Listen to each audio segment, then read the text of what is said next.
Když se procházíte po Champs-Élysées, díváte se na lesk výloh Louis Vuitton nebo sledujete dozvuky nedávných olympijských her v Paříži, vidíte obraz velmoci, která je stále kulturním a diplomatickým srdcem Evropy.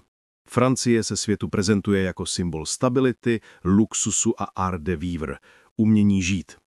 Ale pokud odhrnete tuto nablízkanou oponu, naskytne se vám pohled na motor, který se zadrhává, kouří a hrozí totálním zadřením.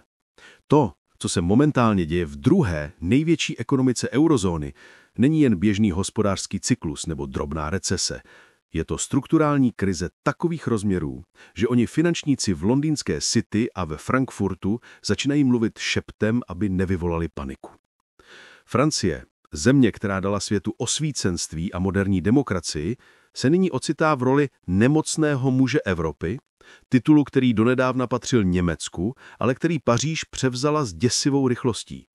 Zatímco svět sledoval politické drama ve Spojených státech nebo válku na Ukrajině, ve Francii tiše tikala časovaná bomba, jejíž odpočet se právě dostal do nebezpečné blízkosti nule.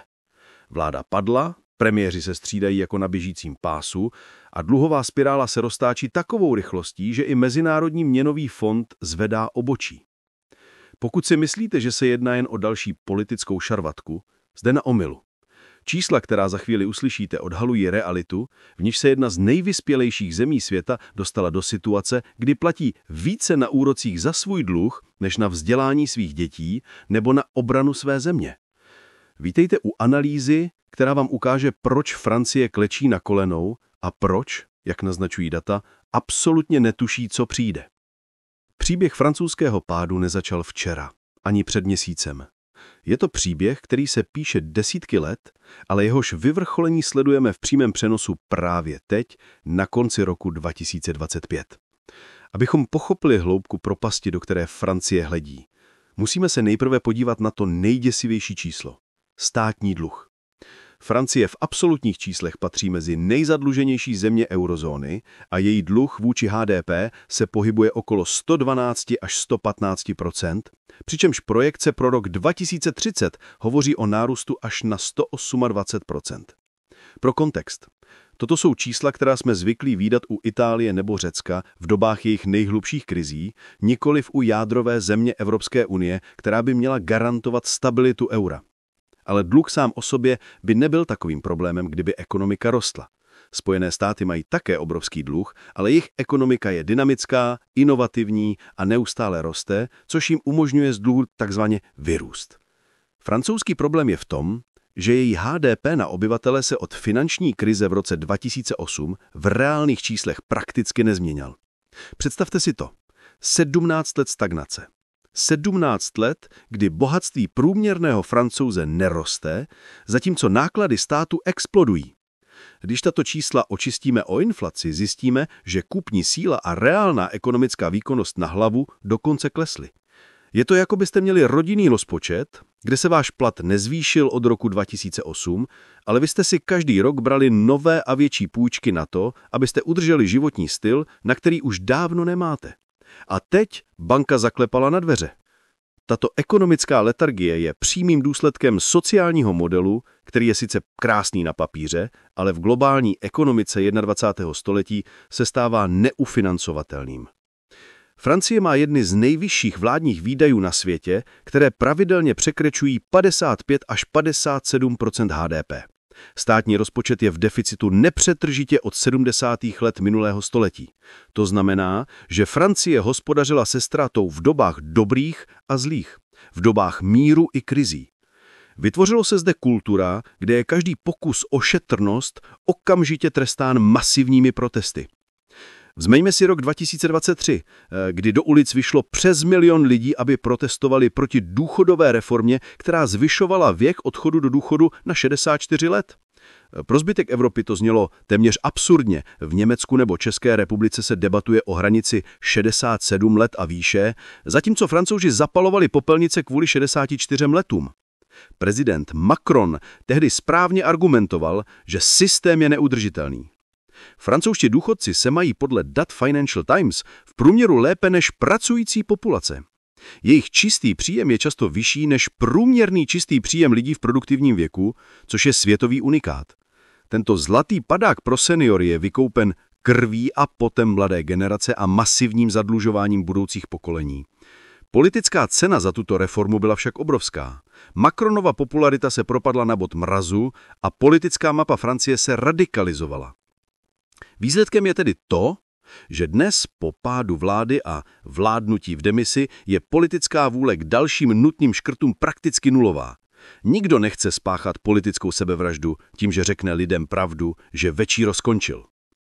Do této toxické směsi stagnace a dluhu přichází další faktor – úrokové sazby. V éře nulových nebo záporných úrokových sazeb, která panovala v minulé dekádě, si Francie mohla půjčovat prakticky zadarmo. Dluh rostl, ale náklady na jeho obsluhu byly zanedbatelné. To se ale změnilo s příchodem inflace a následným zásahem Evropské centrální banky. Úroky vylétaly nahoru a Francie teď platí za svoji desetileté dluhopisy úrok přes 3%, přičemž takzvaný spread, tedy rozdíl mezi úrokem, který platí bezpečné Německo a tím, co platí Francie, se nebezpečně rozšiřuje. Investoři začínají vetřit riziko. Jen v letošním roce zaplatí Paříž na úrocích se státního dluhu odhadem 67 miliard euro. Do konce dekády by toto číslo mohlo vystoupat na 100 miliard euro ročně. Pro představu to je více, než je rozpočet ministerstva vzdělání nebo obrany. Představte si stát, který dává více peněz bankéřům a držitelům dluhopisu než na vzdělání svých dětí nebo na obranu své země. To není jen ekonomický problém, to je morální a strategické selhání.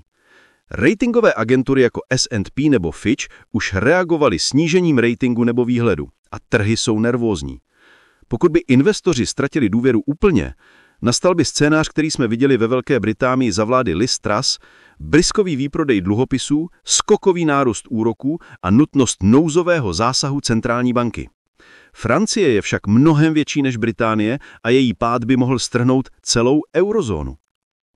Načelná reakcí levicové části politického spektra na tuto situaci je volání po vyšším zdanění. Zdaníme bohaté a vyřešíme to, zní z úst politiků Nové lidové fronty.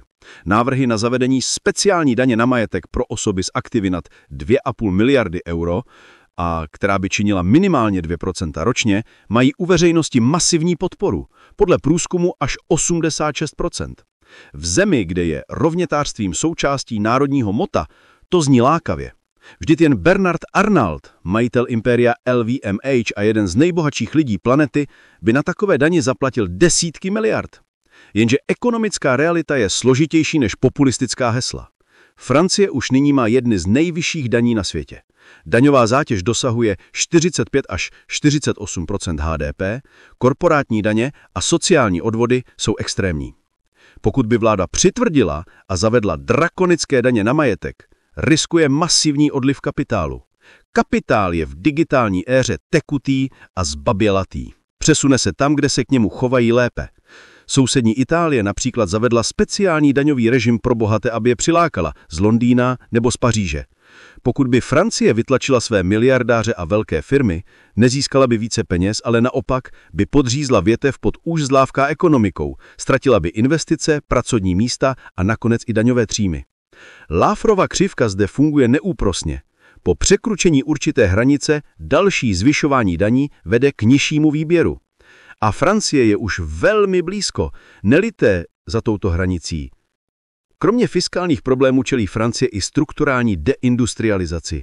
Zatímco Německo si i přes své problémy stále drží silnou průmyslovou bázi, Francie se v posledních desetiletích transformovala na ekonomiku služeb, turismu a luxusního zboží.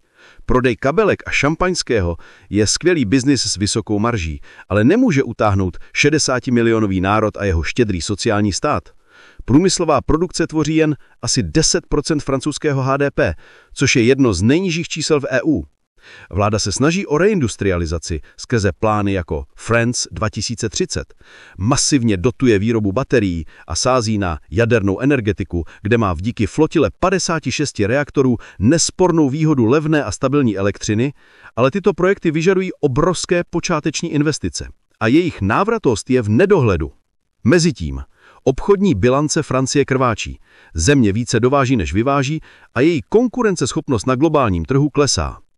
Francouzské firmy jsou zatíženy byrokracií, vysokými náklady práce a rigidním zákoníkem práce, který dělá z propuštění zaměstnance administrativní peklo. To odrazuje zahraniční investory a brzdí vznik nových dynamických startupů, které by mohly nahradit staré giganty.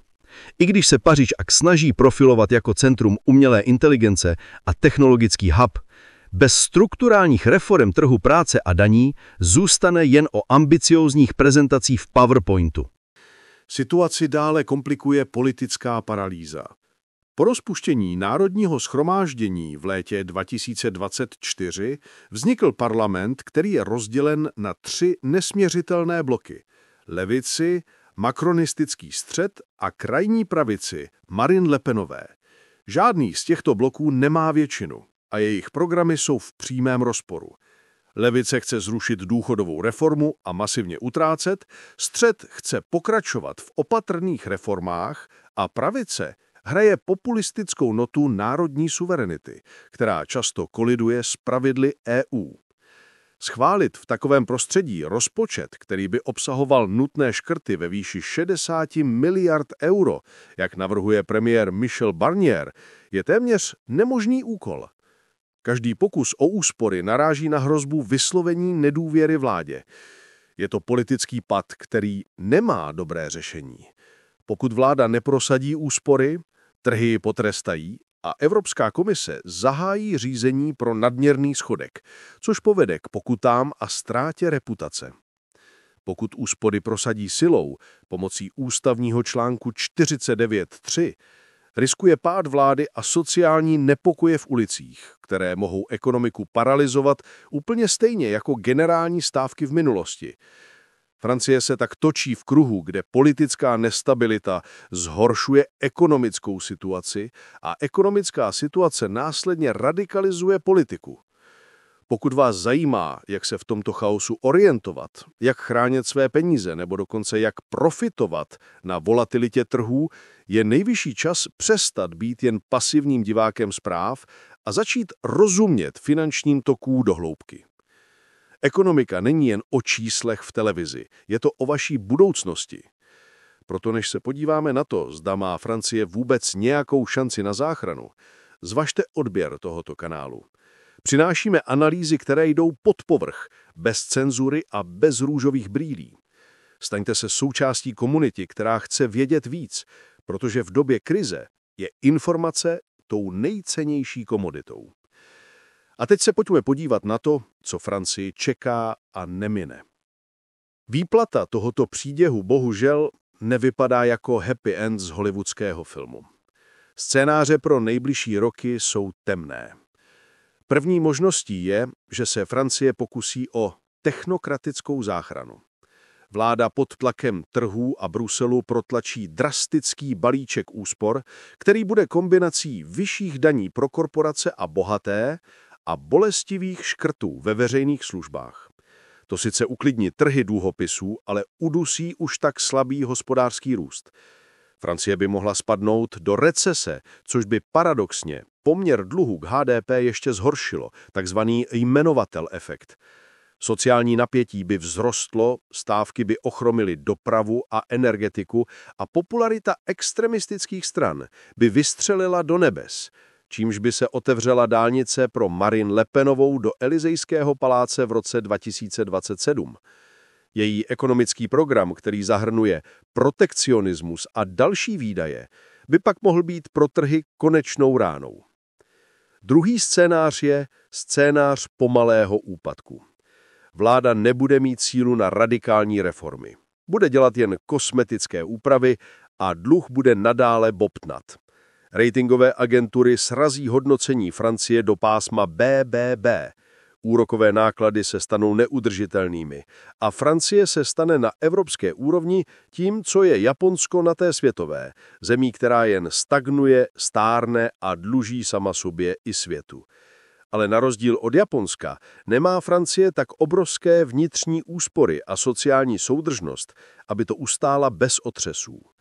V tomto scénáři by Francie postupně ztrácela svůj vliv v Evropě, stala by se druhořadou hráčkou závislou na německé pomoci, pokud na něj Německo bude mít, A její sociální model by se pod tíhou reality postupně hroutil sám do sebe, provázený zhoršující se kvalitou zdravotnictví, školství a bezpečnosti. Třetí a nejvíc alarmující scénář je akutní dluhová krize. Pokud by došlo k dalšímu vnitřnímu šoku, například eskalaci konfliktu na Ukrajině nebo Blízkém východu, který by zvedlo ceny energií, Francie by neměla žádný fiskální polštář na reakci. Trhy by mohly odmítnout financovat další francouzský dluh, což by vedlo k nutnosti zásahu Evropského stabilizačního mechanismu a Mezinárodního měnového fondu. To by znamenalo ztrátu fiskální suverenity. O rozpočtu Francie se by nerozhodovalo v Paříži, ale v Washingtonu a Bruselu. Proprdý národ, který si zakládá na své nezávislosti a velmocenském postavení, by to bylo národní ponížení srovnatelné s vojenskou porážkou. Taková situace by mohla vést k sociálním nepokojům, které by překonaly i hnutí žlutých vest, a k politickému chaosu, který by ohrozil samotnou podstatu Páté republiky. Je důležité si uvědomit, že pád Francie není jen problémem Francouzů. Pokud kychne Francie, celá Evropa dostane zápal plic. Francouzské banky jsou hluboce propojeny s italským, španělským i německým dluhem. Krach nebo platební neschopnost Paříže by spustilo dominový efekt, který by mohl rozbít eurozónu. Proto je pravděpodobné, že Evropská centrální banka nakonec zasáhne a vytiskne peníze na nákup francouzských dluhopisů, aby zabránila nejhoršímu. Ale to jen odsune problém do budoucna a povede k trvalé inflaci nebo znehodnocení eura. Francouzi stojí před volbou mezi špatným a horším řešením.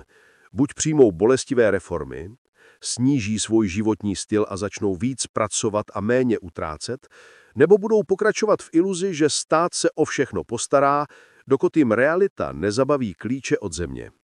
Jak řekl jeden z odcházejících premiérů, máte moc svrhnout vládu, ale nemáte moc vymazat realitu.